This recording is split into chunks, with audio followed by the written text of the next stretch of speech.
Selamat pagi saudara yang dikasihi oleh Tuhan. Kita bersyukur boleh memasuki hari yang baru kembali. Dan kita ingin mengawali seluruh aktivitas kita dalam terang firman Tuhan yang akan menyapa kita. Namun marilah kita sejenak mohon pertolongannya, kita berdoa. Bapa di dalam surga, terpujilah Engkau, Tuhan kehidupan, yang mempercayakan nafas hidup kepada kami.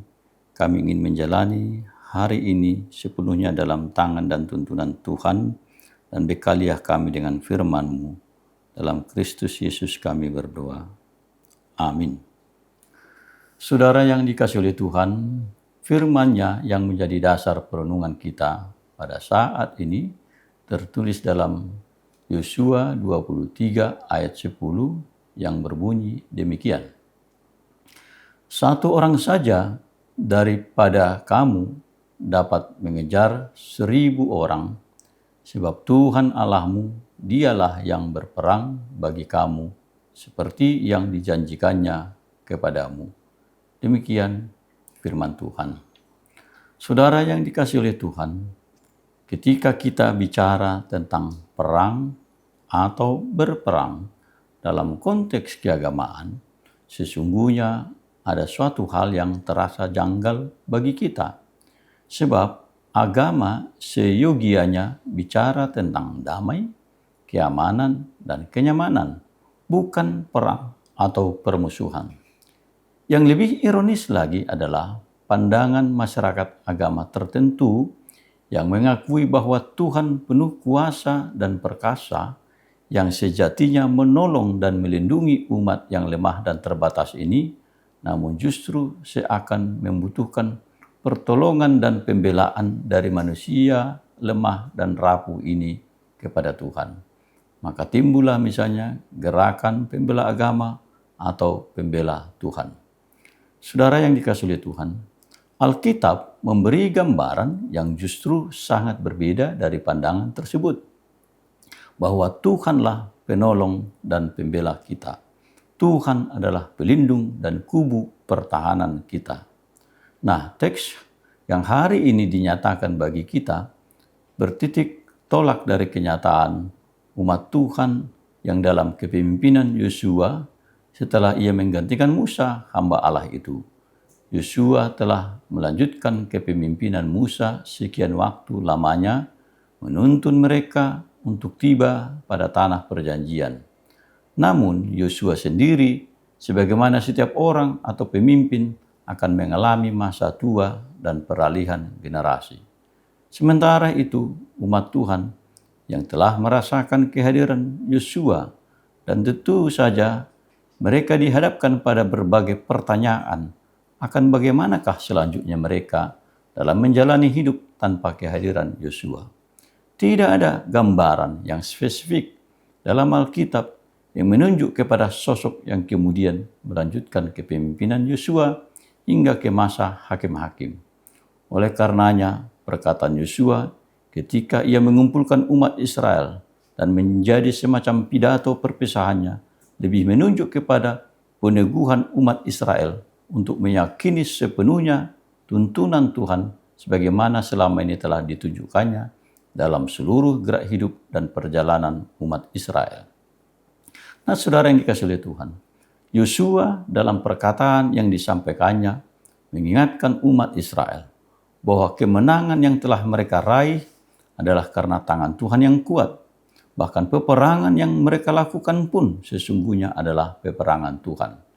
Oleh karenanya, mereka sekalipun selama ini telah berhasil menghalau musuh dan menaklukkannya, kemenangan itu adalah kemenangan Tuhan. Mereka tidak boleh berbangga diri atas kekuatan sendiri, namun sebaliknya mereka tidak boleh kecut atau tawar hati berhadapan dengan bangsa yang kuat dan peralatan yang lebih lengkap, sebab kekuatan Tuhan melebihi semua itu. Yosua berkata, satu orang saja daripada kamu dapat mengejar 1000 orang, sebab Tuhan Allahmu dialah yang berperang bagi kamu, seperti yang dijanjikannya kepadamu. Saudara yang dikasihi oleh Tuhan, menarik pernyataan dan pengakuan bahwa Tuhanlah yang berperang bagi mereka. Dan pernyataan yang sama sesungguhnya berulang-ulang juga dinyatakan bagi mereka. Dalam kitab Ulangan misalnya dikatakan, Tuhan akan berperang untuk kamu dan kamu akan diam saja. Perkataan ini tidak berarti agar mereka menjadi pasif saja tanpa melakukan tindakan apapun. Perkataan itu pada dasarnya ingin menegaskan bahwa ketika mereka menghadapi musuh, ancaman, dan rintangan yang dalam pemikiran dan pertimbangan manusia mustahil, maka Allah menyediakan kekuatan ilahi dan kemenangan bagi mereka. Hal itu sesungguhnya juga sudah dibuktikan seperti ketika tembok Yeriko runtuh bukan karena dirubuhkan, atau ketika musuh kucar-kacir ketakutan oleh kekuatan yang justru lebih kecil dari umat Israel. Perkataan Yosua meyakinkan mereka akan perlindungan Tuhan atas umatnya yang selalu disediakan oleh Tuhan, dan agar mereka belajar terus untuk meyakini kuasa dan kekuatannya. Saudara yang dikasihi oleh Tuhan, hari ini firman Tuhan ini menyapa kita di tengah-tengah berbagai keterbatasan yang kita miliki pada satu sisi, dan di tengah-tengah kekuatan musuh dan tantangan arus kemajuan zaman yang menghadirkan berbagai perubahan. Firman Tuhan ini juga diperdengarkan bagi kita di tengah-tengah semakin banyaknya manusia yang tidak lagi sepenuhnya percaya dan mengandalkan Tuhan, melainkan pada kekuatan dirinya. Kita diingatkan bahwa kekuatan kita bersumber dari Tuhan sendiri yang tidak terbatas dan melampaui keterbatasan dan kelemahan manusia, bahkan oleh mortalitas kita. Oleh karenanya, ketika tidak ada jaminan yang dapat kita andalkan dalam menjalani hidup, maka kuasa dan penyertaan Tuhan menjadi satu-satunya jaminan bagi kita. Tuhan Yesus berkata, "Dan ketahuilah, Aku menyertai kamu senantiasa sampai kepada akhir zaman," dalam Matius 28 ayat 20. Mari saudara, kita bersandar pada kekuatan dan perlindungannya dalam menjalani seluruh aktivitas hidup kita. Amin. Kita berdoa. Terima kasih Bapa di surga atas sapaan firman-Mu. Teguhkan kami untuk sungguh-sungguh meyakini bahwa Engkaulah perlindungan kami di tengah-tengah berbagai tantangan dan pergumulan hidup. Dan Tuhan akan berperang atas kami dan mengandalkan Engkau saja, sehingga tidak akan ada yang dapat mengalahkan kami. Dan kami ingin belajar terus meyakini kuasa dan pertolongan Tuhan yang selalu nyata bagi hidup kami. Berkatilah anak-anak-Mu yang dalam berbagai hal menjalani kehidupan. Ada pergumulan, ada sukacita, ada kegembiraan, ada keberuntungan, tapi mungkin juga ada ketidakberhasilan. Mereka yang juga mengharapkan dan menantikan uluran tangan Tuhan atas doa-doa dan harapan mereka selama ini, biarlah Tuhan yang berkuasa memenuhi semuanya. Berkati kami, teguhkan kami menjalani hari ini, dan dalam kepastian Tuhan akan menuntun segenap kehidupan kami. Dalam Kristus Yesus kami berdoa. Amin. Anugerah Tuhan kita, Yesus Kristus, kasih setia dari Allah Bapa, dan persekutuan dalam kuasa Rohul Kudus-Nya menyertai memberkati kita hari ini sampai selama-lamanya. Amin.